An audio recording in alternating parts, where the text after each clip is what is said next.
نو موږ ته د روزې کوم دعوت راکړی د روزې مطلب چیست دی د روزې مطلب دا دی چې زما استاد په زندګي کې بدلون راسي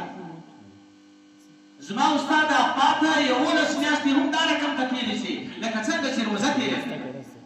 د روزې مطلب دا دی چې په ما او تا کې تقوا پیدا شي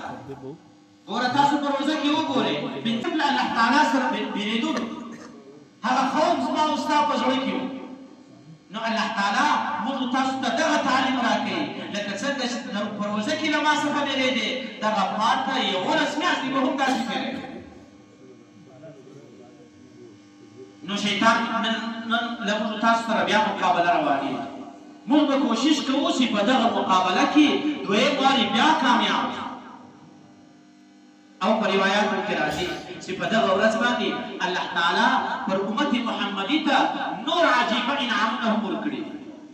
الله تعالی فرمایي فعزتي وجلالي